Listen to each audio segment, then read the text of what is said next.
Salut Philippe, Salut.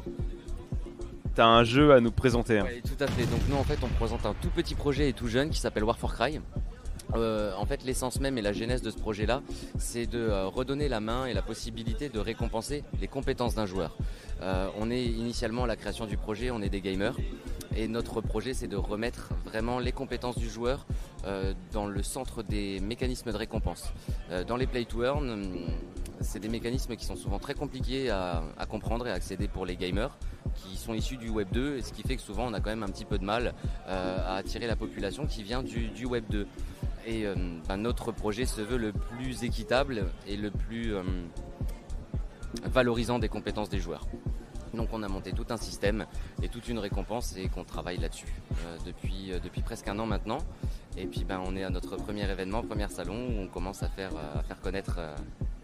Comment il s'appelle ce salon? Ce salon c'est CryptoXR, donc qui a été organisé, c'est la deuxième année de mémoire je crois que vous le faites. Ouais, très intéressant, de très bonnes personnes, de très belles rencontres, très bien organisées. Un staff qui accompagne les choses parfaitement bien. Et... Très bonne vibe. Ah oui, très bonne vibes, ouais, il n'y a même pas à discuter là-dessus. Ça fait 3 jours que ouais, c'est super enrichissant, quoi. Autant d'un point de vue humain que d'un point de vue business, entrepreneurial. C'est des rencontres assez intéressantes. Petite parenthèse, je fais une petite mention spéciale pour NFT Biarritz. Si tu as l'occasion d'y participer, c'est aussi extraordinaire. D'accord, NFT Biarritz, on retient, hein, puisque là, c'est notre première expérience en tant qu'exposant, on se fait connaître, on est vraiment tout jeune. On a commencé notre communication sur les réseaux depuis le mois de novembre seulement 2023, donc c'est notre premier event.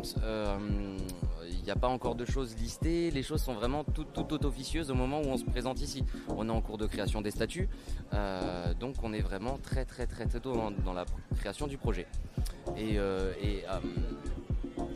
Alors, est-ce que tu peux me parler un peu du concept du jeu, en quoi il y a un lien avec la blockchain, ces choses-là? Ouais, bien sûr. Donc nous en fait c'est un play to earn qui se veut à différentes capacités d'accès. Le lien avec la blockchain, il se fait que c'est un jeu où on valorise les compétences du joueur. Un joueur compétent qui arrive à avoir des places récompensées, il peut accéder à des récompenses qui ont une valeur financière. C'est un battle royale. C'est de base un battle royale, FPS, TPS, ouais, tout à fait. On est novateur avec le côté battle royale où on présente en fait un concept de map générative. Donc c'est des maps qui sont différentes d'une partie à l'autre. On a une architecture de base qui est standard et la capacité pour les joueurs de faire pop leur land et qui viennent compléter le reste de la map. Alors ça fonctionne avec l'IA générative. Vous avez dev des maps en amont, vous lui donnez des inputs et... Oui, donc en fait on a une architecture de base de certaines maps, des éléments fixes qui eux ne bougent pas et pour le coup sans emplacement qui sont vides et qui laissent la place aux lands. Donc les lands ce sont des propriétés en quelque sorte des joueurs que les joueurs peuvent avoir. Ils n'ont aucune obligation d'en avoir et c'est ces lands là qui viennent équiper la map et qui donne sa particularité et son unicité à chaque partie parce que du coup 100 joueurs pour faire une partie ça fait un nombre infini de possibilités pour que ce soit la même map qui soit reproduite sur la partie d'après. Les 100 mêmes joueurs font plusieurs parties de suite, ils n'auront jamais la même configuration de la map. L'architecture globale de la map sera la même, par contre les composants internes seront chaque fois différents. Une nouvelle map à chaque fois. Nouvelle map à chaque fois. C'est un battle royale, il n'y aura pas chez nous comme on dit de cheater. Personne ne pourra utiliser le jeu à tel point qu'il connaîtra par cœur la map, puisque en fait la map sera différente à chaque fois. Excellent. Voilà, c'est de la nouveauté, c'est là où on est vraiment novateur sur le côté du Battle Royale. Et après, c'est dans tous les mécanismes qu'on a mis en place, on est innovant sur les Play to Earn parce qu'on donne un accès gratuit. Donc un joueur gratuit qui est performant pourra accéder à des récompenses, peut éventuellement gagner de l'argent et se faire un petit pécule sympathique avec notre jeu. Pour ça, il faut être performant. C'est plus pour les joueurs pros en fait. Alors oui, ou c'est tout simplement les joueurs qui ont envie de passer du temps sur le jeu et qui se rendent compte qu'ils sont bons et qui n'ont pas envie de mettre de l'argent. La grosse problématique de la plupart des projets Play to Earn, c'est les prix d'entrée. On est sur des prix qui ne coïncident pas du tout avec l'idéologie d'un gamer. Nous, on propose le premier accès payant, il est à 60 €, c'est le prix d'un jeu. Vous accédez à un NFT qui peut vous permettre d'accéder en fait directement à des rewards sous condition d'être bon. On peut mettre la plus grande pièce et le plus grand investissement possible que nous on proposera dans le jeu, ça fera pas plus de chances de gagner. Vous avez une vocation à faire du métaverse? Oui, alors ça c'est le projet, c'est la finalité complète du projet. C'est-à-dire que là où on récupère les lands à terme devraient servir à construire un métaverse dans lequel les gens auraient la possibilité de se balader, faire visiter les lands. Et c'est là où ça devient intéressant, la personnalisation du land. Il n'y a aucune obligation pour le joueur de posséder un land pour jouer à War for Cry. Pour autant, c'est oui, la petite expérience, mais ça c'est l'expérience finale qui arrivera vraiment assez tard dans le projet. Est-ce que tu peux me parler un petit peu de l'aspect tokenomics du projet ? Alors l'aspect de la tokenomique, on va rester relativement évasif pour l'instant parce qu'on n'en est pas encore à cette étape de communication, mais en gros on aura 2 jetons, un jeton fort, un jeton faible, un qui aura vertu à avoir quand même une valeur qui sera notre valeur de récompense, et la tokenomics c'est là où on est intéressant et qu'on rentre dans un cadre de... Juste un petit rappel, tokenomics pour ceux qui ne savent pas, c'est l'économie d'un token. Un token c'est de la jeton de crypto-monnaie. C'est une monnaie et en fait cette monnaie-là, il y a toute une économie pour la faire fonctionner. Il y a un écosystème à créer souvent autour de ce token, de ces jetons, pour les rendre viables, économiquement pérennes dans le temps aussi, puisque le but c'est pas de créer un projet et que 6 mois plus tard il n'y ait plus rien autour et que ceux qui l'ont créé repartent les poches pleines et que ceux qui ont investi dedans aient les poches vides.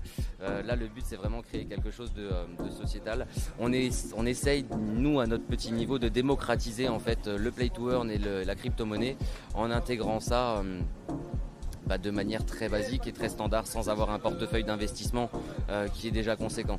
Parce qu'on se rend compte quand même que pour la majorité des gens, on est quand même à moins de 10% de crypto actifs en France, ce qui reste relativement faible et le but c'est quand même d'amener les gens un petit peu vers ce monde-là qui est un monde totalement intéressant, je vais pas dire le contraire. T'as connu ça à quel âge à peu près ? Enfin, il y a combien de temps ? Moi ça fait 3 ans que j'ai connu ça. Et ça... Comment tu l'as connu ? Alors comment ? Du bouche à oreille. J'ai entendu un jour... Dans les jeux vidéo, tu sais, il y en a, ils ont sur Dofus, des trucs comme ça il y a longtemps. Même pas, non. Et puis il y a 3 ans j'ai mon deuxième enfant qui naissait, donc j'avais pas trop le temps de gamer. Ouais, c'était plus ma priorité.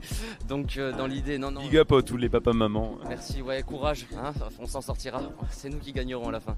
Et en fait, non, moi je suis arrivé là-dedans. J'ai entendu parler la première fois du Bitcoin, c'était en 2011. J'ai eu la bonne idée de pas écouter ce qu'on me disait et puis j'y suis revenu 10 ans plus tard quoi en fait. Il y a beaucoup de gens comme ça en fait. On a tous un petit peu storytelling autour de ça. On le regrette un peu aujourd'hui mais finalement non parce que de toute façon et c'est là où on peut rejoindre le contexte d'intelligence collective, c'est que de se rendre compte que la crypto-monnaie et ce qui a été mis en place dans les premiers smart contracts du Bitcoin, on est sur quelque chose de comment éveiller les consciences, à être responsable, à avoir une éducation financière et à se prendre en main. Moi je me suis fourvoyé pendant des années, j'ai 36 petites années à mon compteur, je me suis fourvoyé sur des années sur ce qu'était l'éducation financière. L'éducation financière, j'ai toujours pensé que c'était connaître la valeur de l'argent. Et en fait non, la valeur de l'argent c'est une chose, savoir que ce que vaut 1 euro c'est 1 euro, mais l'éducation financière c'est savoir ce qu'on fait et comment on prépare l'avenir. Et sortir un petit peu de la consommation immédiate, j'ai de l'argent, je la consomme. Je trouve que la crypto-monnaie sensibilise et prépare quand même les individus, donc de manière collective et même individuelle, à l'éducation financière, à ce que c'est qu'une économie, une macroéconomie, et comment on se construit aussi individuellement un patrimoine avec quelque chose et qu'on reste maître de tout ça. C'est là où on rejoint éventuellement l'intelligence collective, parce que ça nous permet de prendre conscience, et ça c'est purement subjectif et personnel, mais c'est en prenant conscience qu'on développe une forme d'intelligence aussi. C'est la conscience des choses qui fait qu'on acquiert une intelligence, puisque la conscience amène à la connaissance et la connaissance amène à une sensibilité, donc à une intelligence. C'est purement philosophique, mais c'est parce qu'il est tard et que je suis usé.